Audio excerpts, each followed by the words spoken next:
Era uma noite abafada em Millwood, Alabama, quando eu, Clara Thompson, então uma menina de apenas 12 anos, vi meu próprio pai, um homem idolatrado por toda a cidade, cruzar uma linha que nenhum pai deveria jamais cruzar, acendendo em mim uma chama de revolta que queimaria por décadas. Uma chama que me levou a lutar contra o monstro que ele era, custasse o que custasse.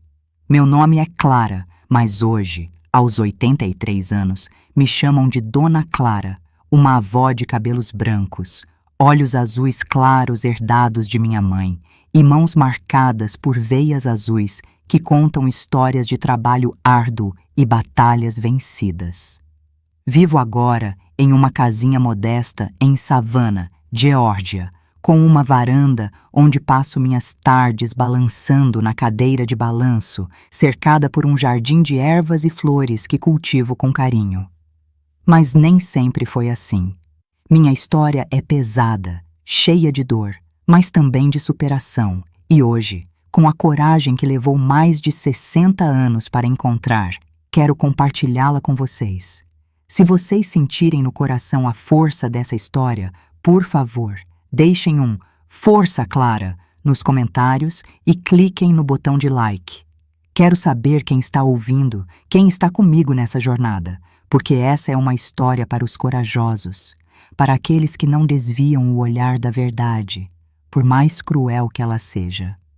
Eu nasci em Millwood, uma cidadezinha onde todos se conheciam, onde as ruas de terra viravam lama quando chovia, e as casas de madeira pintadas de cores vivas tentavam alegrar a vista. Nossa casa, atrás da loja do meu pai, era branca com janelas azuis, simples, mas melhor que muitas na vizinhança. Meu pai, Henry Carter, era dono da Carter's General Store, um ponto central na cidade onde se vendia de tudo: farinha, querosene, tecidos, ferramentas. Ele era alto, de ombros largos, bigode bem aparado, cabelo penteado com brilhantina, sempre vestido com calças de linho e camisa branca impecável. Aos domingos, sentava na primeira fileira da igreja, cantava hinos com voz forte, doava dinheiro em eventos da cidade.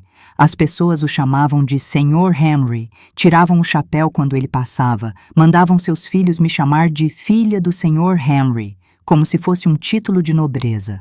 Mas, quando as portas de casa se fechavam, ele se transformava. O sorriso largo dava lugar a um olhar insatisfeito, como se nada fosse bom o suficiente. A casa não estava limpa, a comida não estava saborosa, as filhas não eram obedientes o bastante. Ele nos batia por qualquer coisa: um copo quebrado, uma lição de casa não terminada, uma resposta que ele julgava atrevida. Aprendi a ler seus humores pelo som de seus passos, pela forma como abria a porta, pelo tom de voz quando chamava minha mãe. Havia dias bons e ruins, mas mesmo nos bons, vivíamos pisando em ovos. Minha mãe, Margaret, era uma mulher frágil, tanto no corpo quanto na alma. Antes de eu nascer, dizem que era alegre, cantava enquanto trabalhava. Mas a vida a apagou, como uma vela derretendo lentamente. Ela sofria do que chamavam de condição nervosa, mas hoje sei que era depressão. Passava dias na cama, tomando remédios que a deixavam em um nevoeiro, com olhos vazios. Nos dias bons, raros, ela era carinhosa, fazia torta de nozes que perfumava a casa toda. Nos dias ruins, mal reconhecia as próprias filhas. Era linda, com olhos azuis como os meus, mas a vida a consumiu aos poucos. Minha irmã Lila, 2 anos mais nova, era quieta, com olhos grandes que pareciam sempre assustados, como se esperasse algo terrível a qualquer momento. Ela não sorria muito, falava pouco, assustava-se com qualquer barulho alto. Quando éramos só nós duas, antes de Sophie nascer, ela era minha sombra, me seguindo por aí. À noite, tínhamos um ritual secreto. Eu contava histórias inventadas antes de dormir, sobre lugares distantes onde meninas podiam correr livres, sem medo. Sophie, 7 anos mais nova, chegou quando minha mãe já estava muito doente. Foi uma surpresa, ninguém achava que ela poderia ter mais filhos. Sophie era a luz da casa, uma criança falante, sorridente, que inventava jogos e fazia perguntas sobre tudo. Ela era a única que arrancava sorrisos genuínos do meu pai.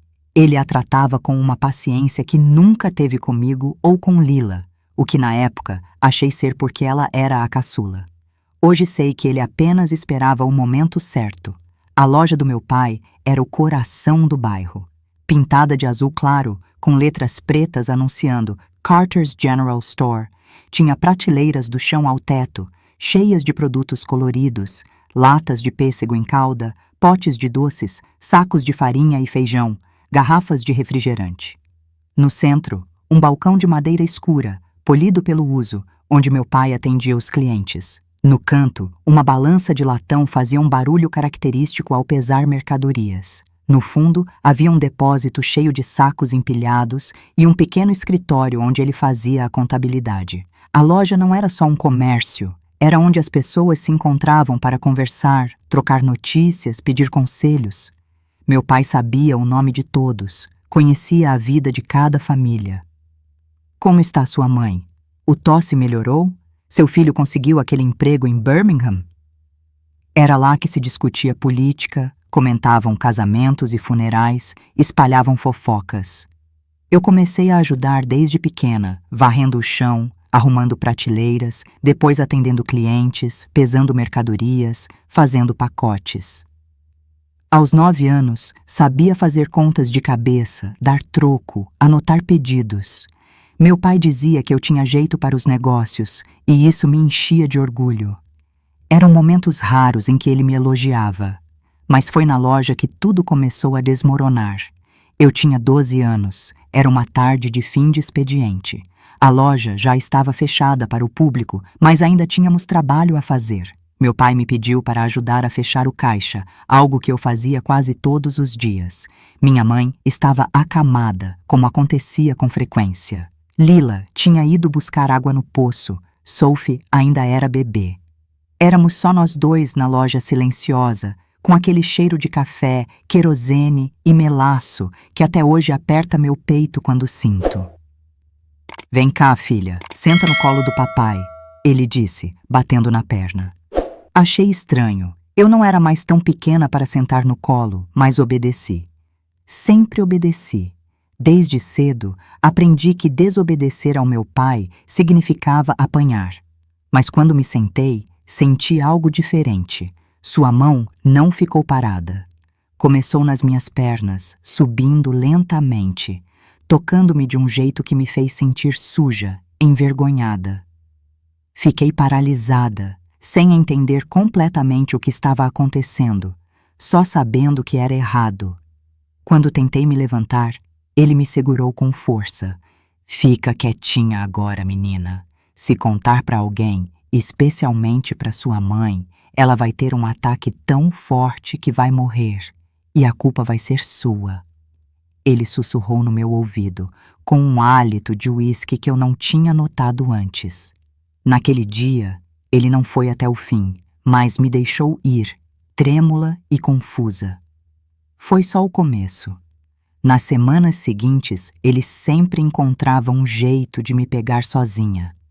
Primeiro eram toques, depois ficou pior. Eu chorava escondida, sem entender o que tinha feito de errado para merecer isso. Tentei contar para minha mãe uma vez, em um daqueles raros dias em que ela estava lúcida. "Você está inventando histórias, menina. Seu pai é um homem bom. Somos sortudas por tê-lo. Muitas mulheres por aqui não podem dizer o mesmo", ela disse, antes de tomar outro daqueles remédios que a deixavam olhando para o vazio. Com o tempo, aprendi a me esconder melhor, a reconhecer os sinais de quando ele estava naquele humor. O jeito como me olhava, como alisava o bigode, o tom mais doce na voz. Lila e eu desenvolvemos um sistema de alertas silenciosos, porque não demorou muito para ela também virar alvo. Ela tinha apenas 7 anos quando notei, pelo jeito que voltou da loja naquele dia, calada, com olhos distantes. Eu reconheci, porque era assim que eu ficava. Abracei-a sem dizer nada, e ela começou a chorar baixinho. Não precisávamos de palavras para entender o que tinha acontecido. A partir daí, fizemos um pacto silencioso, sempre tentar estar juntas, alertar uma a outra quando ele estivesse por perto, nunca deixar Sophie sozinha com ele. Sophie era a alegria da casa, a única coisa pura que tínhamos, e faríamos qualquer coisa para protegê-la. Mas a raiva dentro de mim crescia, uma raiva que borbulhava como um vulcão pronto para explodir. Como podia um homem, nosso próprio pai, nos tratar assim? E pior, como podia o mundo ao nosso redor fingir que nada havia? Dona Evelyn, a vizinha fofoqueira que vivia espalhando rumores sobre os affairs da cidade, nunca disse uma palavra sobre os hematomas que apareciam em nossos braços, sobre os gritos que ecoavam à noite. Ela nos via, eu sei que via, mas preferia falar da filha do padeiro que fugiu com um forasteiro. O Sr. Daniels, nosso professor, um homem que parecia tão sábio com seus óculos tortos, me ouviu uma vez quando tentei contar, com palavras hesitantes, que algo estava errado em casa. Clara, às vezes não entendemos os pais. Eles fazem o que é melhor, mesmo que não pareça. Seu pai é um homem respeitado, tenha gratidão, ele disse, desviando o olhar, como se minha dor fosse um inconveniente. E o xerife Collins, aquele homem gordo com um bigode que parecia engolir metade do rosto? Ele aceitava caixas de mantimentos de graça da loja do meu pai, ria alto com ele na praça e ignorava qualquer reclamação que chegasse aos seus ouvidos. Família é assunto de família, ele dizia, enquanto enfiava mais um pão doce na boca, pago com o silêncio da nossa dor. Isso me enfurecia, me fazia querer gritar até o céu desabar. Como podiam todos saber, suspeitar e não fazer nada? Como podiam deixar um monstro como meu pai continuar intocado, enquanto nós, crianças, carregávamos o peso de seus pecados? Aos 14 anos, minha raiva virou desespero quando descobri que Lila também era vítima. Foi numa tarde, quando cheguei da escola mais cedo porque a professora faltou. Lila, que deveria estar na aula, estava no nosso quarto, encolhida no canto da cama, abraçando os joelhos, balançando-se para frente e para trás. Tinha lágrimas secas no rosto e aquele olhar vazio que eu conhecia tão bem. Lila, o que aconteceu? Por que não está na escola? Perguntei, sentindo o coração apertar. Ela não respondeu, apenas continuou balançando, como se não me ouvisse. Sentei na beira da cama sem tocá-la, sabendo que naquele estado, qualquer toque podia causar pânico. Está tudo bem, Lila. Sou eu, Clara. Você está segura agora. Lentamente, ela levantou os olhos. Ele disse que a professora me mandou para casa, disse que era a hora da minha aula especial. Mas não era aula nenhuma, Clara. Ele... Ela não terminou, mas não precisava. Eu sabia exatamente o que tinha acontecido. Naquele momento, algo dentro de mim se partiu. Uma coisa era ele fazer isso comigo. Eu já me sentia arruinada, suja, marcada. Mas Lila, minha irmãzinha que ainda brincava com bonecas, que chorava ao ver um passarinho morto, que tinha medo do escuro, era demais. Abracei-a, deixando-a chorar no meu ombro até molhar minha blusa inteira, e fiz uma promessa silenciosa. Eu a protegeria Sophie, custasse o que custasse. A partir daquele dia, Lila e eu criamos um sistema de sinais. Um olhar significava ele está naquele humor, cuidado. Uma frase como vou ajudar a mamãe com o remédio queria dizer fique perto da Sophie, não a deixe sozinha. Pequenos gestos que nos mantinham um pouco mais seguras, um pouco mais sãs num mundo insano. Sophie, com seus olhos grandes e sorriso fácil, adorava o pai. Corria para seus braços quando ele chegava da loja, sentava no seu colo sem medo. Cada vez que isso acontecia, meu coração gelava. Lila e eu nos revezávamos para vigiá-la, inventando jogos para mantê-la por perto. Vamos brincar de escolinha, Sophie. Você é a aluna. Ou, quer ajudar a fazer biscoitos? pode cortar a massa. Qualquer coisa para mantê-la ao nosso lado, longe das garras dele. Tentamos buscar ajuda, mesmo sabendo que era inútil.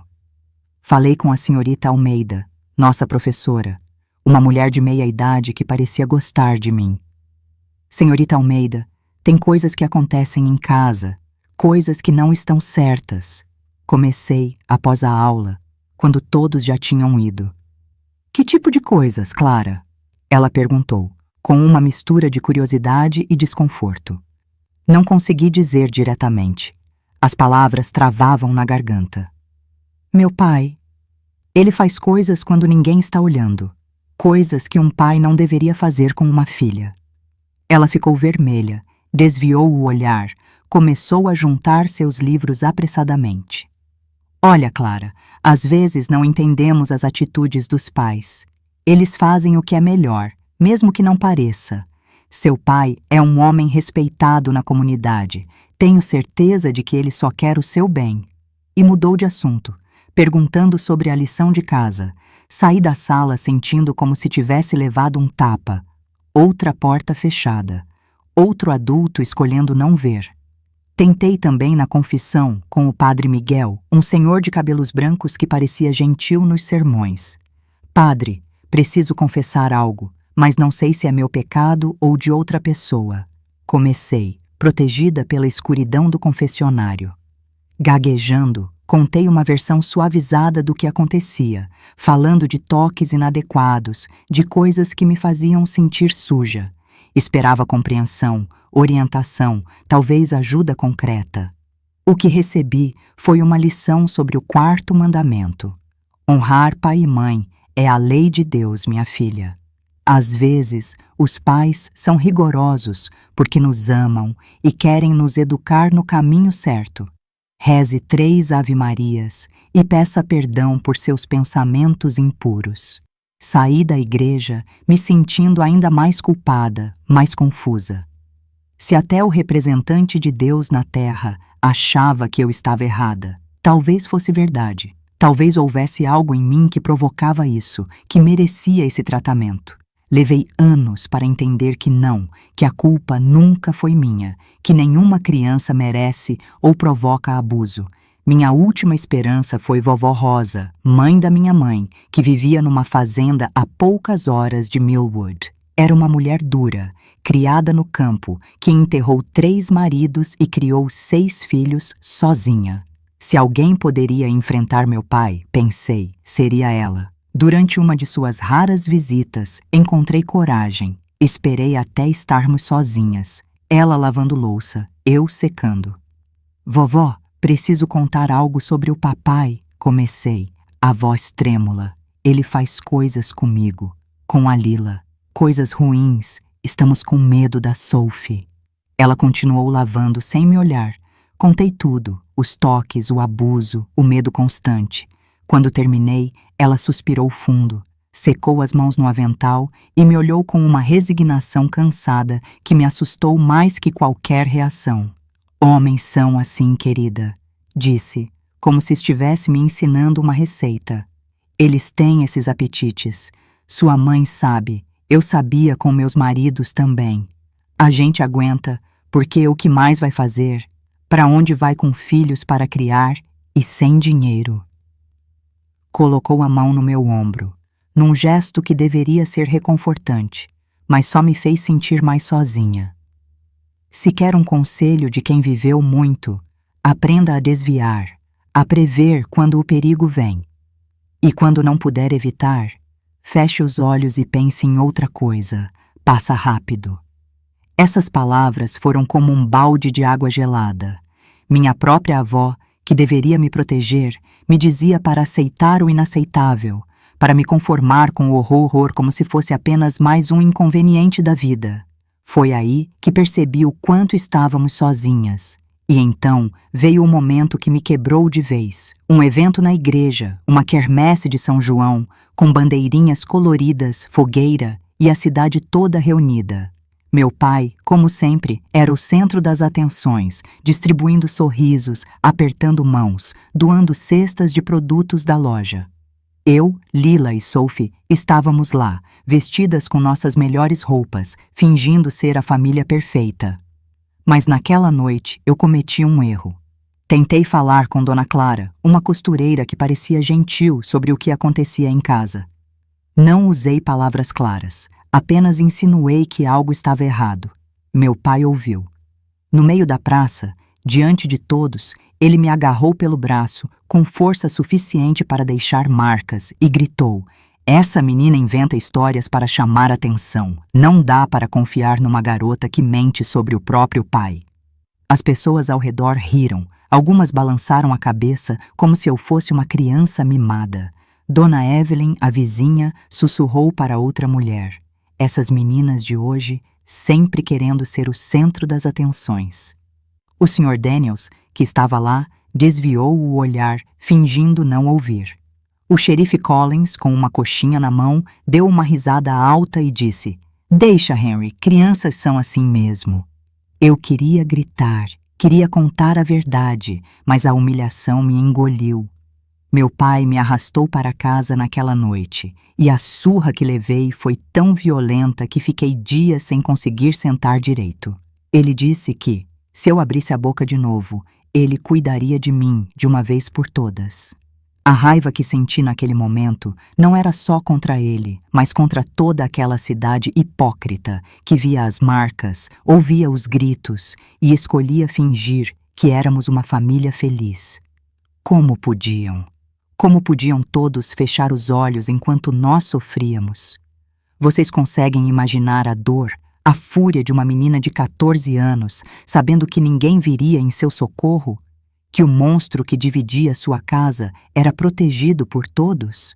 Essa raiva cresceu, alimentada por cada novo abuso, por cada noite em que eu e Lila nos abraçávamos, tentando proteger Sophie, tentando proteger a nós mesmas. Quando fiz 14 anos, decidi que tínhamos que fugir. Economizei moedas por meses, escondidas numa lata debaixo da cama. Fiz pequenos pacotes com roupas essenciais. Planejei com Lila irmos para Montgomery, onde uma tia da minha mãe vivia. Nunca tínhamos ido lá, mas sabíamos o endereço por cartas que chegavam às vezes. O plano era sair de madrugada, pegar carona com algum caminhoneiro, algo perigoso, sei agora, mas na época parecia nossa única chance. Mas, na véspera da fuga, meu pai descobriu os pacotes. Não sei como, talvez tenha notado o dinheiro faltando, talvez tenha ouvido nossos sussurros. A surra que levamos naquela noite foi a pior de todas. Ele começou com o cinto, depois passou para o cabo de vassoura, gritando que éramos ingratas, que ele nos dava comida, teto, roupas, e era assim que agradecíamos.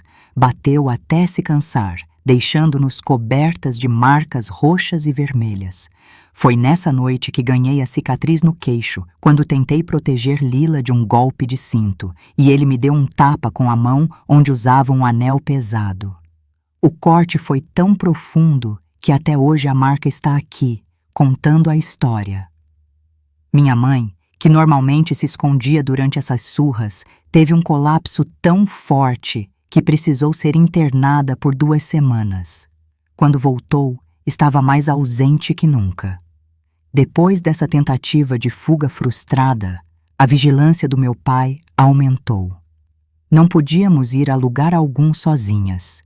Escola, igreja, o poço, sempre havia alguém nos vigiando.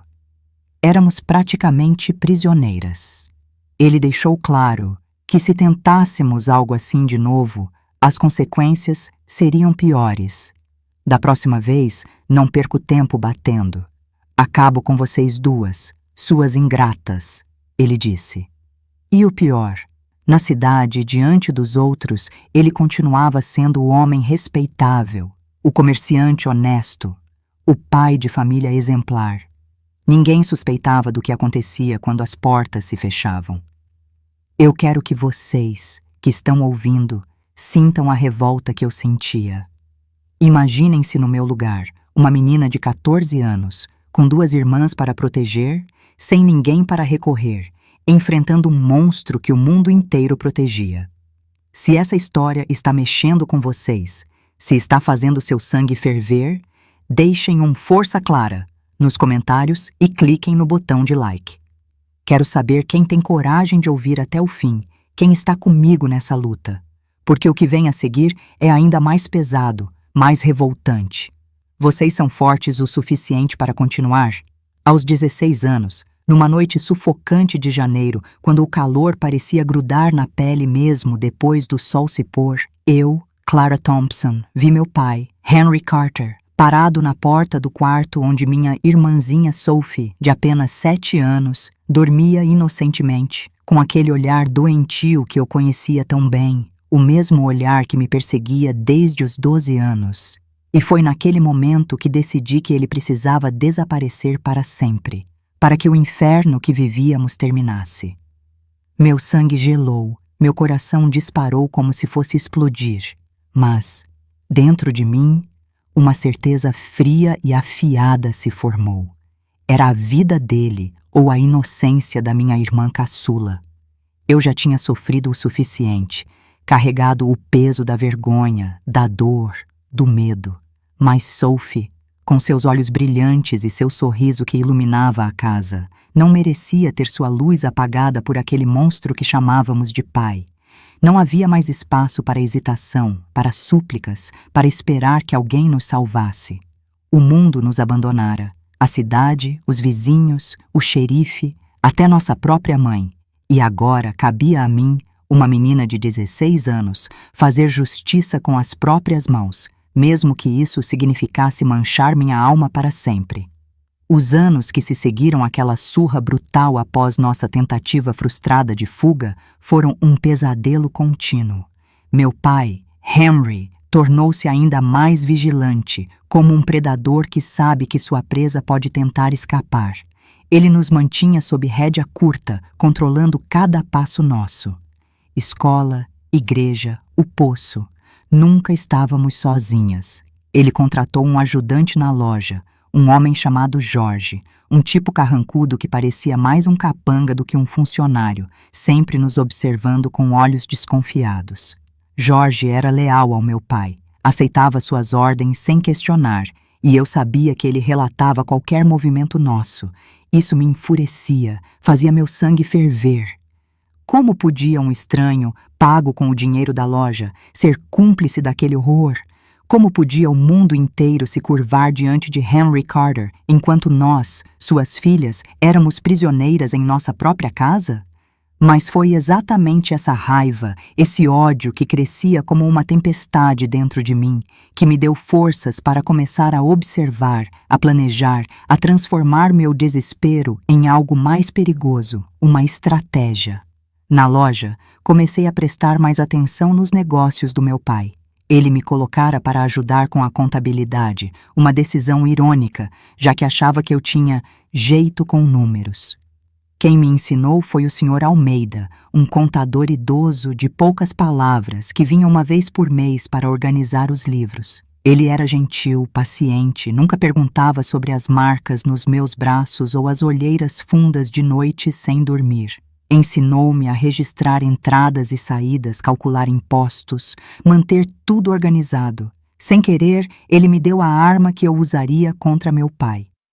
Quanto mais eu aprendia, mais percebia coisas estranhas. Havia 2 conjuntos de livros. Um oficial, que ele mostrava às autoridades e aos fornecedores, e outro, escondido, onde registrava os números reais. Descobri que meu pai estava envolvido com Victor Kane, um agiota perigoso, dono de uma empresa de distribuição que todos temiam. Victor era um homem corpulento, com uma cicatriz que cortava o rosto, sempre acompanhado por 2 capangas. Tom, cara de cicatriz, e Max, que pareciam saídos de histórias de terror. As visitas de Victor eram mensais, e quando ele vinha, meu pai ficava nervoso, agitado, esvaziava a loja mais cedo e se trancava no escritório com ele. Eu ouvia fragmentos de conversas atrás da porta, via papéis que examinava às escondidas. Aos poucos, juntei as peças. Meu pai devia muito dinheiro a Victor, uma dívida que crescia com juros absurdos, e ele tentava enganar o agiota, falsificando os livros para mostrar vendas menores do que as reais, embolsando a diferença. Era um jogo perigoso, porque Victor não era homem de perdoar traições. Corriam histórias sobre ele. Um comerciante que não pagou e teve a loja incendiada. Um fazendeiro que tentou enganá-lo e foi encontrado num campo com as mãos cortadas. Uma família que simplesmente sumiu após acumular dívidas. Meu pai estava brincando com fogo e eu sabia que aquele fogo poderia ser minha salvação. A raiva que eu sentia não era só contra ele, mas contra todos que o protegiam. Havia Dona Evelyn, a vizinha fofoqueira, que espalhava histórias sobre todo mundo, menos sobre o que acontecia na nossa casa. Ela via as marcas, ouvia os gritos à noite, mas preferia comentar sobre a filha do padeiro que fugiu com um forasteiro. O Sr. Daniels, meu professor, que me ignorou quando tentei pedir ajuda, dizendo que eu deveria ser grata ao meu pai. E o xerife Collins, aquele porco ganancioso que, na manhã seguinte à visita de Victor Kane, o sol raiava sobre Millwood, Alabama, mas para mim, Clara Thompson, de 16 anos, o mundo parecia envolto em uma névoa densa, carregada de alívio e culpa, como se eu tivesse atravessado uma linha da qual não havia volta, sabendo que meu pai, Henry Carter, o monstro que nos atormentava, estava morto e que eu, com minhas mãos adolescentes, havia orquestrado seu fim. A loja estava cercada por uma pequena multidão quando cheguei, correndo, com o coração na garganta, deixando Lila cuidando de Sophie, que ainda dormia. Vizinhos cochichavam, o xerife Collins anotava algo em seu caderno, com aquele bigode ridículo escondendo sua expressão de indiferença. Vi 2 homens carregando algo para fora da loja, coberto por um lençol que não conseguia esconder completamente o braço pendente, com o anel de ouro que meu pai sempre usava no dedo mindinho. "O que aconteceu?" perguntei, minha voz estranhamente calma, apesar do tumulto dentro de mim. Dona Rosa, a cozinheira da loja, apareceu ao meu lado, como uma sombra silenciosa. "Seu pai foi encontrado no depósito, menina. Parece um acerto de contas, um negócio que deu errado." Ela disse, com olhos sérios, mas sem surpresa.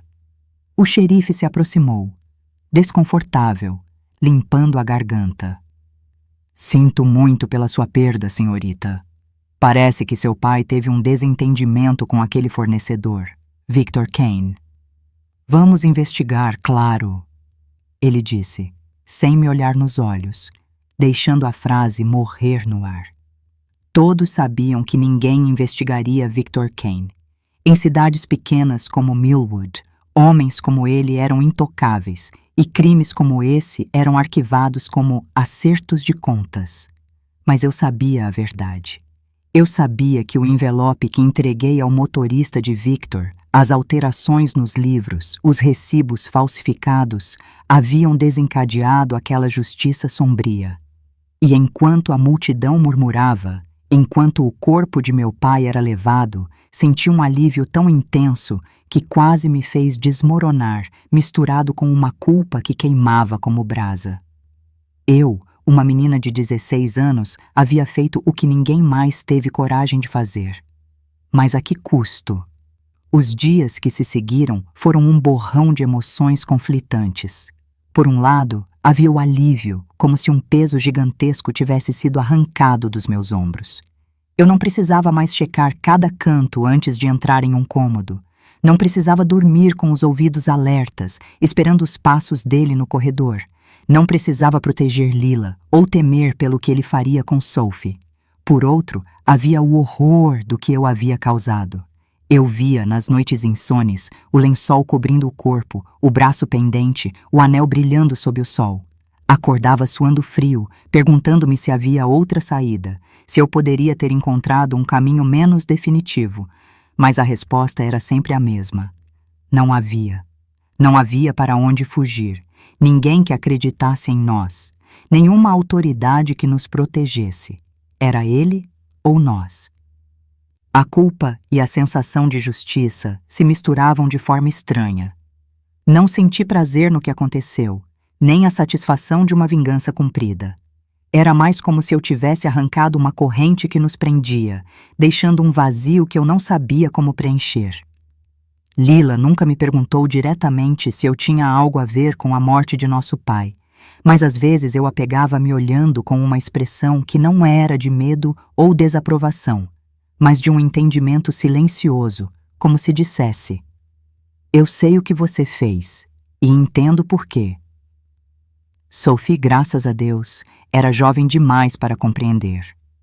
Dissemos a ela que papai tinha ido para o céu, como mamãe antes dele, e ela aceitou com a inocência de uma criança de 7 anos. Mas a morte de meu pai não resolveu tudo. Havia questões práticas a enfrentar. A loja estava afundada em dívidas, principalmente com Victor Kane, que surpreendentemente não sumiu. Pelo contrário, ele enviou Bud Mason, o mesmo motorista a quem entreguei o envelope, para negociar. A loja vale mais que a dívida do seu pai, menina, disse Bud, com um tom que misturava condescendência e ameaça. O chefe é justo, vai pagar a diferença, o suficiente para vocês se estabelecerem em outro lugar. Não tínhamos escolha. Eu ainda era menor de idade, não podia assumir o negócio legalmente e, mesmo que pudesse, eu não queria aquele lugar. Ele guardava memórias demais, quase todas ruins. Aceitei a oferta e a loja foi vendida por um valor bem abaixo do mercado, mas ainda considerável. A verdadeira surpresa veio com o seguro de vida. Meu pai, aquele homem que parecia não se importar com nada além de si mesmo, tinha uma apólice robusta, provavelmente pensando em se proteger caso ficasse incapacitado. Ele não previu que morreria primeiro e o dinheiro iria direto para suas filhas. Era o suficiente para nos dar uma nova chance, longe de Millwood. O Sr. Almeida, o contador que me ensinou a mexer nos livros, sugeriu Atlanta. É uma cidade grande, com mais oportunidades e longe o suficiente para vocês recomeçarem sem o peso do passado, ele disse, enquanto me ajudava com a papelada. Foi ele também quem indicou um advogado de confiança, o Sr. Ferreira, para tratar da guarda das minhas irmãs. Não vai ser fácil, Clara, explicou o Sr. Ferreira. Você tem só 16 anos. Normalmente, órfãos vão para um tutor indicado pelo tribunal ou para parentes próximos. Nossa única parente próxima era a vovó Rosa, mas ela era velha demais para cuidar de 3 meninas. Além disso, eu cuido delas desde que mamãe adoeceu, anos atrás. Sabemos nos virar, argumentei, com uma coragem nascida do desespero. A batalha legal foi longa e complicada. O Sr. Ferreira moveu montanhas de papéis, conseguiu depoimentos de vizinhos atestando minha maturidade, e o dinheiro do seguro ajudou a convencer o juiz de que podíamos nos sustentar. Após quase 3 meses de incerteza, ele me concedeu a guarda temporária, com a condição de que eu voltasse à escola e recebêssemos visitas regulares de uma assistente social, Dona Laura, uma mulher gentil que parecia realmente se importar conosco. Não era ideal, mas era o suficiente para manter nossa pequena família unida. Deixamos Millwood para trás em uma manhã quente, com tudo o que tínhamos encaixotado em 3 malas velhas. O ônibus para Atlanta balançava enquanto eu segurava a mão de Sophie, que achava tudo uma grande aventura, e Lila, calada, olhava pela janela com um brilho novo nos olhos. Esperança, talvez. Eu, com meus 16 anos recém-completados e o peso do mundo nos ombros, só conseguia pensar no próximo passo, na próxima decisão a tomar. Atlanta era um mundo completamente diferente de Millwood. Avenidas largas, prédios modernos, um ritmo acelerado que nos assustava nos primeiros dias. Alugamos uma casinha simples no West End, com 2 quartos, sala, cozinha e um banheiro. Para nós, era um palácio. Não havia fantasmas, não havia memórias ruins escondidas em cada canto. Com a ajuda do Sr. Ferreira, consegui um emprego como assistente em um escritório de contabilidade. O dono, Sr. Santos, era um homem pragmático que não se importava com minha idade, apenas com minha habilidade com números. Nunca vi alguém tão jovem entender tanto de contabilidade, ele disse impressionado, no meu primeiro dia. Se ele soubesse como adquirir aquela habilidade. Meu salário mal cobria as despesas básicas, Mas, com o dinheiro do seguro guardado no banco, podíamos viver com conforto enquanto eu construía uma carreira. Matriculei Lila e Sophie em escolas próximas, e eu mesma voltei a estudar à noite, determinada a completar o ensino médio. Foi na escola noturna que conheci Samuel. Ele era um professor voluntário de matemática, um jovem de uns 25 anos, magro, com óculos redondos e um sorriso fácil. Desde o começo, notei sua paciência com os alunos mais lentos, explicando o mesmo conceito várias vezes, sem mostrar irritação. Ele era o oposto de tudo o que eu conhecia em homens. Nas primeiras semanas, mal trocávamos palavras. Eu era reservada, desconfiada, mantinha distância de todos, especialmente homens. Mas Samuel tinha um jeito gentil de se aproximar, sem pressão, sem expectativas. Começou me oferecendo ajuda extra com o material. Eu tinha facilidade com contabilidade prática, mas matemática teórica me dava trabalho. Aceitei, relutante, mais por necessidade do que vontade. As aulas extras aconteciam na biblioteca da escola, sempre com outras pessoas por perto, uma condição que impus e que ele respeitou sem questionar. Aos poucos, entre equações e teoremas, comecei a baixar a guarda. Samuel falava de sua família no interior da Carolina do Norte, de como viera para Atlanta buscar oportunidades, de seu sonho de abrir uma escola própria. Falava com paixão sobre educação, sobre como acreditava que o conhecimento podia mudar vidas. E você, Clara? Quais são seus sonhos? Ele me perguntou um dia, após uma sessão de estudos. A pergunta me pegou desprevenida. Sonhos? Eu mal conseguia pensar além da próxima conta a pagar, da próxima refeição a preparar. Não sei, respondi honestamente. Acho que não tive tempo de sonhar ainda. Ele não insistiu, mas passou a me emprestar livros, não só de matemática, mas de literatura, história, filosofia, para alimentar os sonhos. Ele dizia, com aquele sorriso que, aos poucos, comecei a esperar ver. Nossa relação cresceu lentamente, no ritmo que eu podia suportar. Levou mais de um ano para eu aceitar sair com ele além das aulas. Um passeio no Parque Piedmont, com Lila e Sophie junto. Claro. Mais 6 meses para o primeiro beijo. Um toque tão leve e respeitoso que me fez chorar. Não de medo ou tristeza, mas de alívio, ao descobrir que o contato físico podia ser gentil, desejado, não imposto. Samuel nunca me pressionou por mais do que eu podia dar.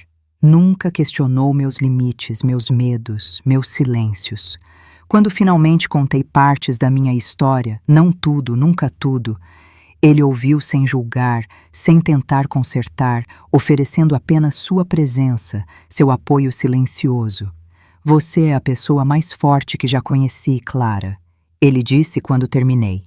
Não era pena, não era horror, apenas admiração sincera. Nos casamos quando fiz 23 anos, numa cerimônia simples, com família próxima e poucos amigos. Lila, então com 21 anos, estava radiante como dama de honra. Sophie, com 14, jogou flores pelo corredor da pequena igreja com um entusiasmo que arrancava sorrisos. Era um novo começo, uma página virada. Com o apoio constante de Samuel, consegui realizar sonhos que nem sabia que tinha. Terminei o ensino médio, depois a faculdade, ingressando no programa de educação da recém-criada Georgia State University. Era uma das alunas mais velhas da turma, mas também uma das mais dedicadas. Cada aula, cada livro, cada conhecimento adquirido era mais um tijolo na construção da mulher que eu queria ser. Livre, independente, capaz de fazer a diferença.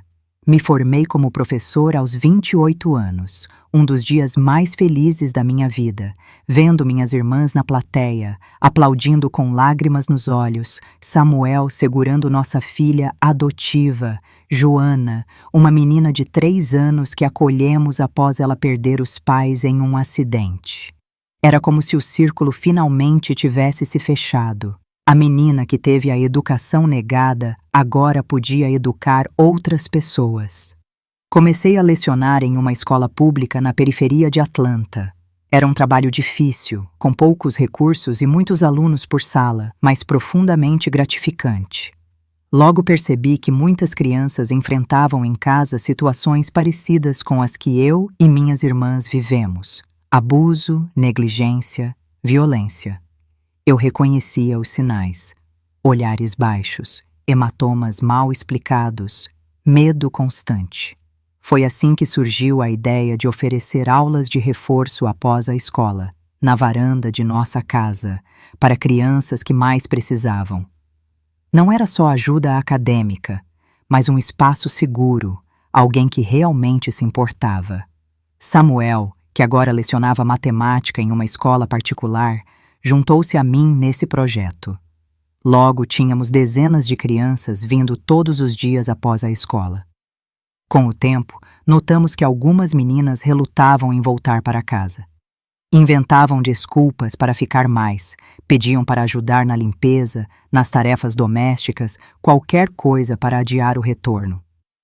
Foi quando decidimos adaptar um quarto nos fundos da casa para abrigar uma ou outra em emergências, só até resolvermos a situação. Dizíamos, sem saber que estávamos plantando a semente do que se tornaria o Centro Esperança Nova. Nossa segunda filha adotiva, Teresa, chegou assim. Uma menina de 9 anos que apareceu numa noite chuvosa, encharcada, com marcas evidentes de espancamento. Meu padrasto disse que eu não posso voltar mais. Ela contou entre soluços. Acolhemos ela, primeiro temporariamente, depois permanentemente, quando ficou claro que sua mãe, dominada pelo medo, não enfrentaria o companheiro. À medida que nosso trabalho se tornava conhecido, mais casos chegavam. O quarto dos fundos não era mais suficiente. Em 1975, com nossas economias e a ajuda de amigos, compramos uma casa maior, mais adequada para receber meninas que precisavam de abrigo. Foi quando formalizamos o Centro Esperança Nova, inicialmente como uma ONG de reforço escolar e apoio familiar, mas que rapidamente evoluiu para um abrigo completo para meninas em risco. Os anos passaram e o centro cresceu. De uma casa simples, expandimos para um prédio próprio em 1985, com capacidade para abrigar até 30 meninas simultaneamente.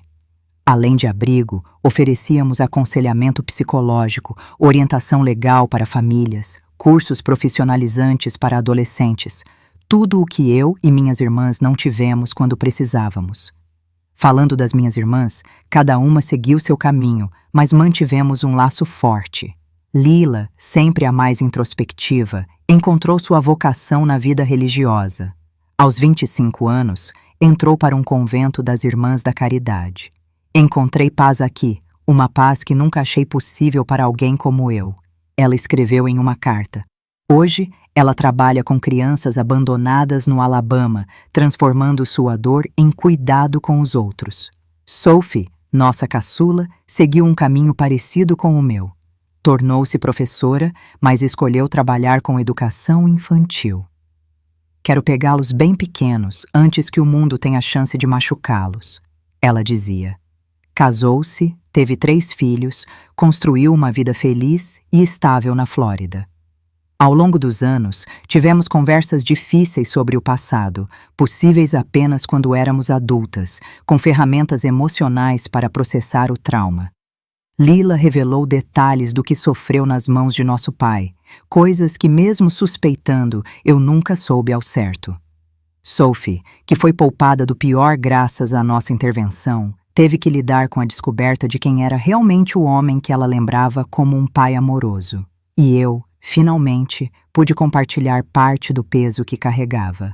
Contei como protegemos Sophie, como tentamos pedir ajuda, mas nunca revelei totalmente meu papel na morte de nosso pai.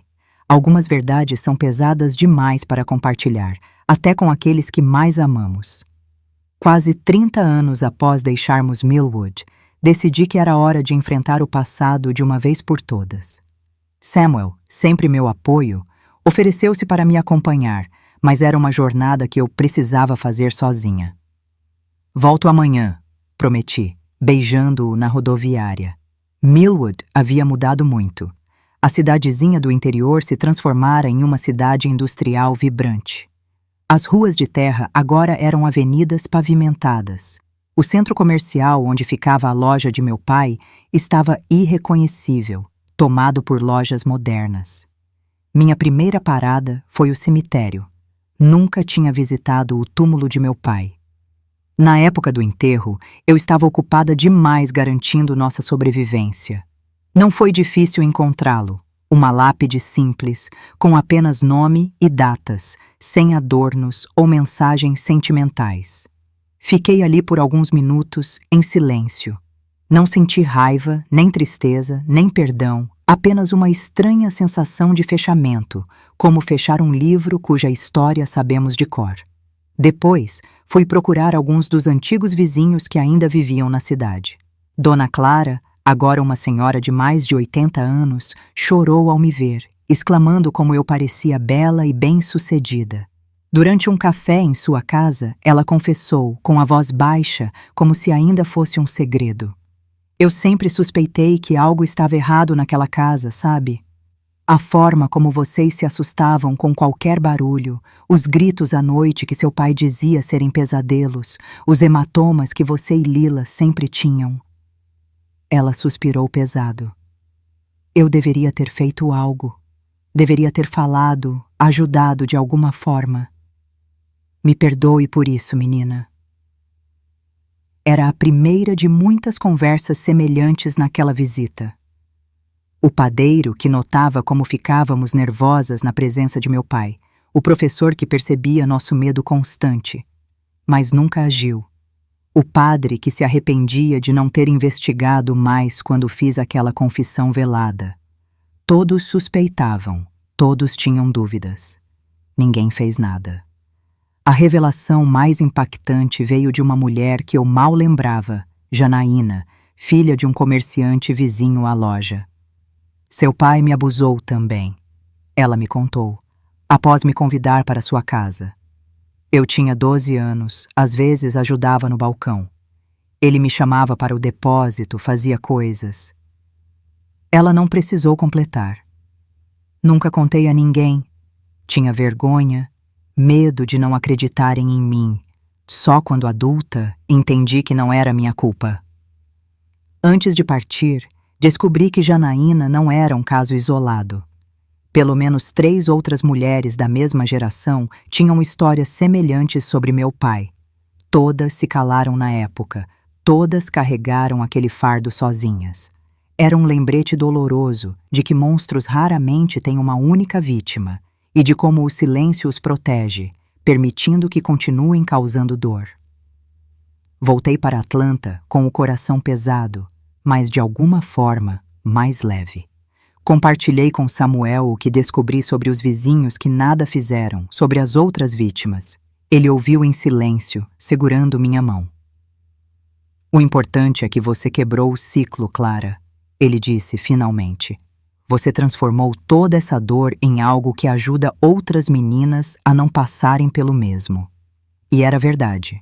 Ao longo dos anos, o Centro Esperança Nova tornou-se referência nacional no acolhimento e recuperação de meninas vítimas de abuso. Desenvolvemos uma metodologia própria, baseada em 3 pilares: segurança física e emocional imediata, processamento do trauma por meio de terapia e atividades expressivas, e capacitação para um futuro independente através de educação e formação profissional. Até hoje, mais de 1.500 meninas passaram pelo centro. Algumas ficaram por meses, enquanto ajudávamos suas famílias a se reestruturarem. Outras permaneceram por anos, até a idade adulta. Muitas são agora mulheres educadas, bem-sucedidas, que superaram o trauma e construíram vidas plenas. Várias retornam como voluntárias ou profissionais, continuando o trabalho. Em 2000, recebemos reconhecimento oficial do Departamento de Justiça pelo trabalho realizado. Em 2005, fui convidada a integrar o Conselho Nacional de Combate ao Abuso Infantil. Em 2010, o centro inaugurou sua segunda unidade em Memphis, com apoio do governo federal. Conquistas que nunca imaginei possíveis para uma menina que, aos 16 anos, lutava apenas para sobreviver e proteger suas irmãs. Olhando para trás agora, com a sabedoria que só a idade traz, vejo como cada pedaço da minha história me trouxe até aqui, até as partes mais dolorosas. Aprendi que a justiça, às vezes, vem por caminhos tortuosos, que nem sempre é limpa, clara ou pacífica. Aprendi que o silêncio das pessoas boas permite que o mal das pessoas ruins cresça, se multiplique.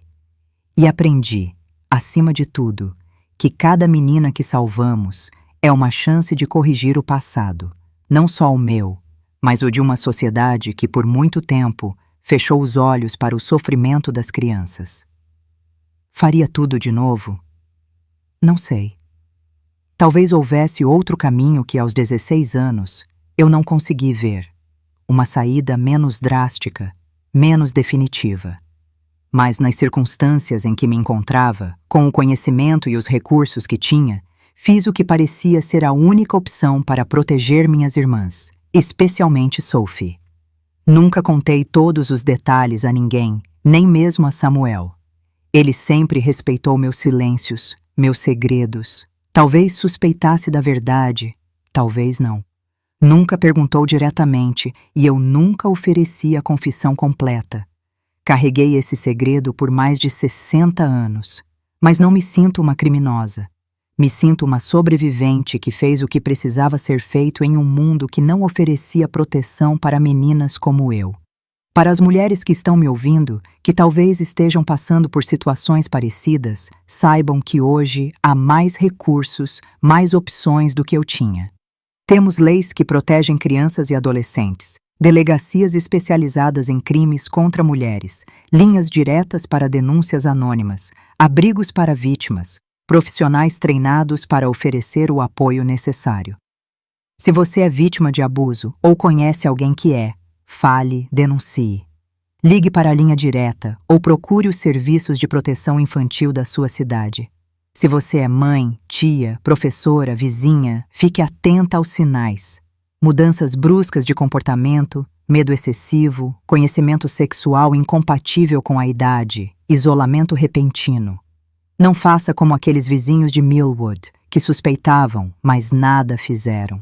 Sua intervenção pode salvar uma vida, pode interromper anos de sofrimento. O caminho da cura e da justiça não é fácil, mas é possível. Eu sou a prova viva disso. De uma menina aterrorizada de Millwood a uma educadora reconhecida em Atlanta, minha jornada foi longa e cheia de obstáculos, mas cada passo valeu a pena. Cada lágrima, cada noite sem dormir, cada memória dolorosa enfrentada. Tudo contribuiu para a pessoa que me tornei, para o trabalho que consegui realizar. Eu sou Clara Thompson, mas podem me chamar de Dona Clara. Essa foi a história da minha vida. Uma história de dor, sim, mas acima de tudo, de superação, de força, de uma mulher que se recusou a ser derrotada pelo mal que lhe foi feito. Se minha história mexeu com vocês, se acendeu uma faísca de revolta, de esperança, de vontade de mudar o mundo, deixem um Justiça para Clara nos comentários e cliquem no botão de like. Quero saber quem está comigo, quem tem coragem de ouvir essas verdades e transformar a dor em ação. E se quiserem mais histórias de mulheres que transformaram sofrimento em coragem, inscrevam-se no canal, porque a sabedoria não vem dos livros, vem das cicatrizes que a vida deixa. E nós, velhos, ainda temos muito a contar e ensinar. A história de Clara Thompson, uma mulher que enfrentou o pior tipo de traição dentro de sua própria casa e transformou sua dor em uma missão de salvar outras meninas, é um relato que mexe profundamente com o coração e a alma. Ao ouvir cada capítulo dessa jornada, desde os horrores que Clara enfrentou na infância até sua luta para proteger suas irmãs e, finalmente, a criação do Centro Esperança Nova, sinto uma mistura avassaladora de emoções.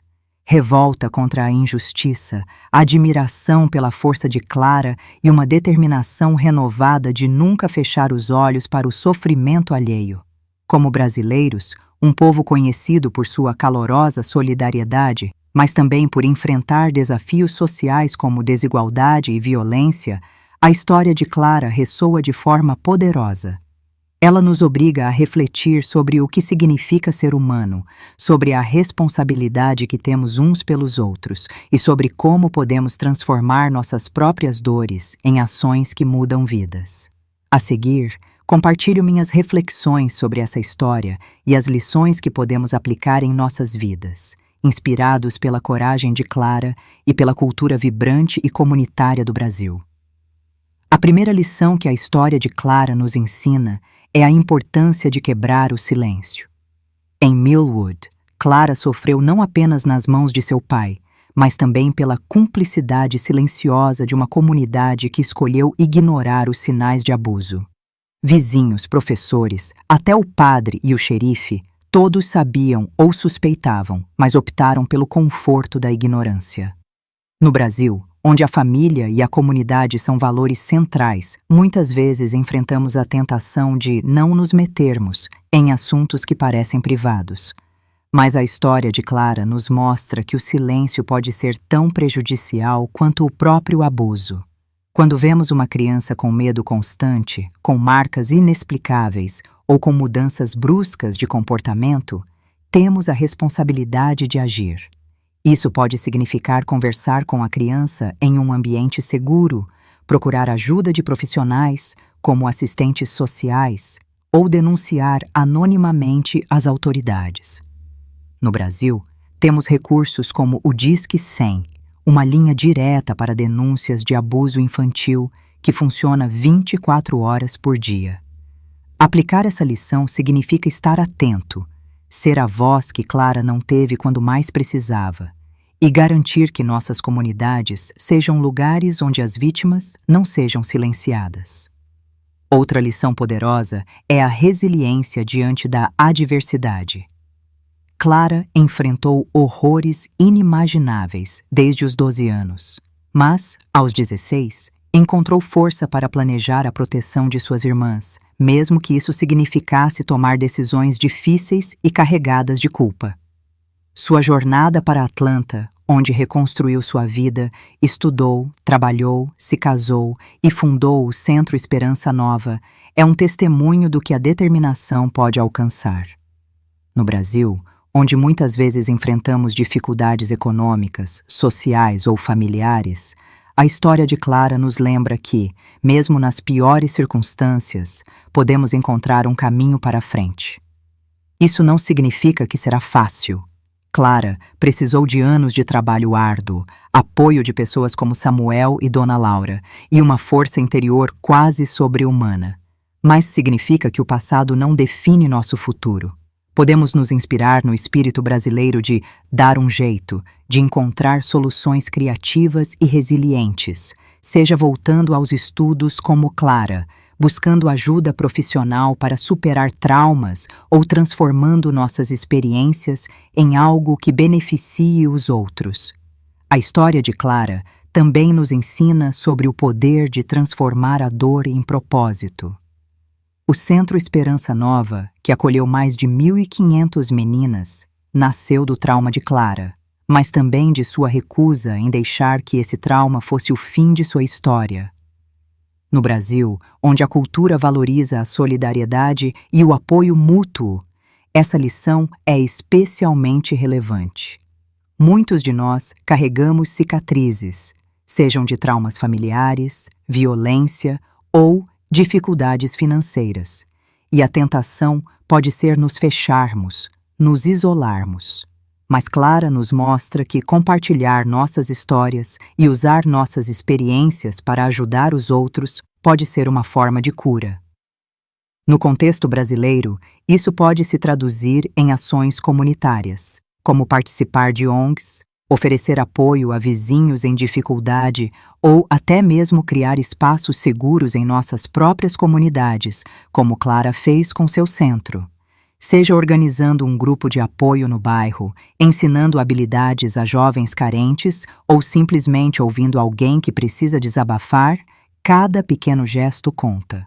A cultura brasileira, com sua ênfase na comunidade e na empatia, nos dá o terreno perfeito para aplicar essa lição, transformando nossas dores em ações que constroem um futuro melhor. Por fim, a história de Clara destaca a importância de buscar apoio e construir redes de solidariedade.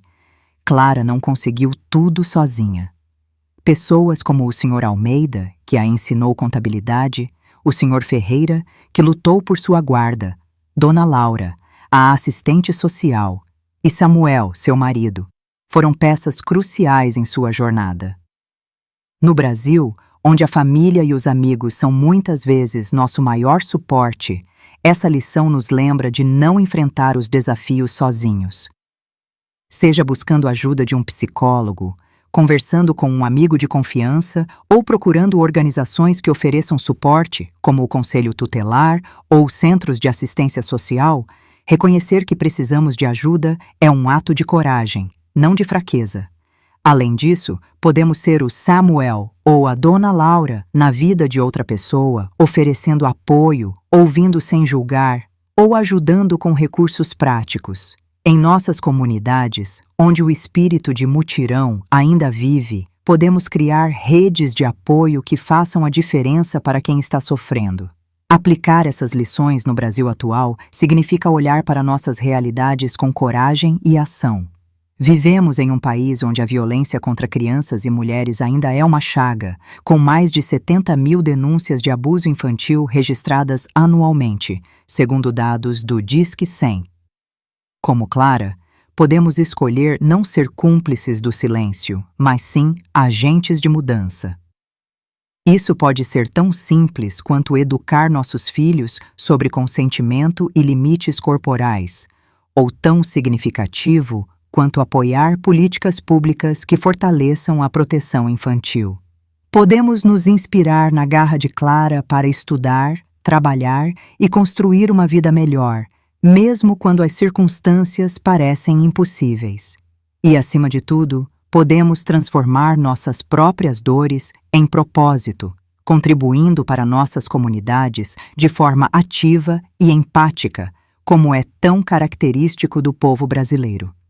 Essa história me marcou profundamente, não só pela brutalidade do que Clara enfrentou, mas pela força com que ela transformou sua vida e a de tantas outras. Ela nos desafia a ser melhores, a olhar ao redor com mais atenção, a agir com coragem e a nunca subestimar o impacto que uma única pessoa pode ter. Então, se essa história tocou seu coração, se te fez sentir revolta, esperança ou vontade de fazer a diferença, quero te convidar a se juntar a essa corrente de mudança. Deixe um comentário com "Eu sou pela justiça" e clique no botão de like para mostrar que você está com Clara e com todas as vítimas que ainda precisam de nossa voz. Compartilhe este vídeo com seus amigos, sua família, sua comunidade, porque histórias como essa precisam ser ouvidas. E se você acredita que juntos podemos construir um Brasil mais justo e acolhedor, inscreva-se no canal para mais conteúdos que inspiram ação e transformação. Vamos fazer a diferença como Clara fez, uma história de cada vez. A história de Clara Thompson, uma mulher que enfrentou o pior tipo de traição dentro de sua própria casa e transformou sua dor em uma missão de salvar outras meninas, é um relato que mexe profundamente com o coração e a alma. Ao ouvir cada capítulo dessa jornada, desde os horrores que Clara enfrentou na infância, até sua luta para proteger suas irmãs, e, finalmente, a criação do Centro Esperança Nova, sinto uma mistura avassaladora de emoções. Revolta contra a injustiça, admiração pela força de Clara e uma determinação renovada de nunca fechar os olhos para o sofrimento alheio. Como brasileiros, um povo conhecido por sua calorosa solidariedade, mas também por enfrentar desafios sociais como desigualdade e violência, a história de Clara ressoa de forma poderosa. Ela nos obriga a refletir sobre o que significa ser humano, sobre a responsabilidade que temos uns pelos outros e sobre como podemos transformar nossas próprias dores em ações que mudam vidas. A seguir, compartilho minhas reflexões sobre essa história e as lições que podemos aplicar em nossas vidas, inspirados pela coragem de Clara e pela cultura vibrante e comunitária do Brasil. A primeira lição que a história de Clara nos ensina é a importância de quebrar o silêncio. Em Millwood, Clara sofreu não apenas nas mãos de seu pai, mas também pela cumplicidade silenciosa de uma comunidade que escolheu ignorar os sinais de abuso. Vizinhos, professores, até o padre e o xerife, todos sabiam ou suspeitavam, mas optaram pelo conforto da ignorância. No Brasil, onde a família e a comunidade são valores centrais, muitas vezes enfrentamos a tentação de não nos metermos em assuntos que parecem privados. Mas a história de Clara nos mostra que o silêncio pode ser tão prejudicial quanto o próprio abuso. Quando vemos uma criança com medo constante, com marcas inexplicáveis ou com mudanças bruscas de comportamento, temos a responsabilidade de agir. Isso pode significar conversar com a criança em um ambiente seguro, procurar ajuda de profissionais, como assistentes sociais, ou denunciar anonimamente às autoridades.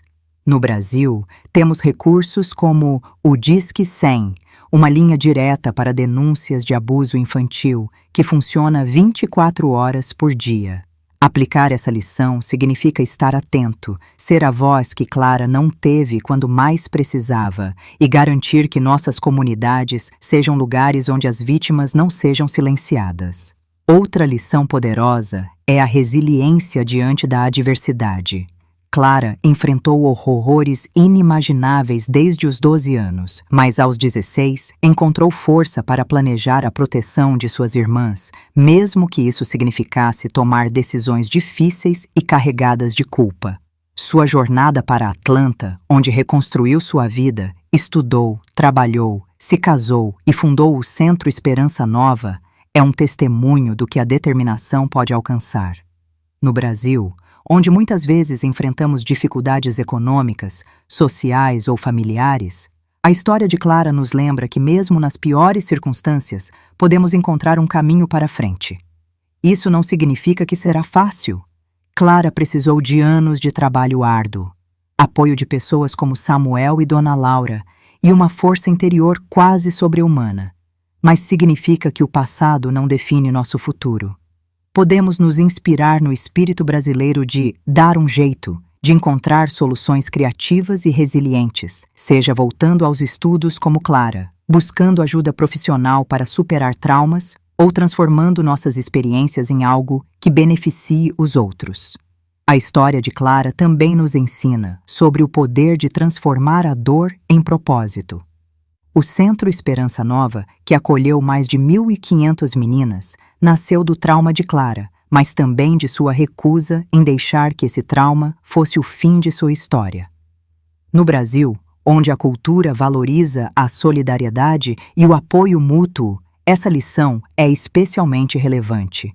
Muitos de nós carregamos cicatrizes, sejam de traumas familiares, violência ou dificuldades financeiras, e a tentação pode ser nos fecharmos, nos isolarmos.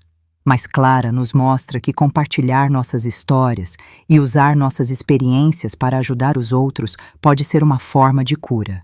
No contexto brasileiro, isso pode se traduzir em ações comunitárias, como participar de ONGs, oferecer apoio a vizinhos em dificuldade ou até mesmo criar espaços seguros em nossas próprias comunidades, como Clara fez com seu centro.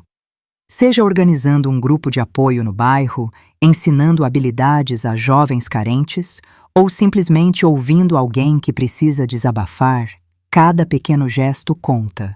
A cultura brasileira, com sua ênfase na comunidade e na empatia, nos dá o terreno perfeito para aplicar essa lição, transformando nossas dores em ações que constroem um futuro melhor.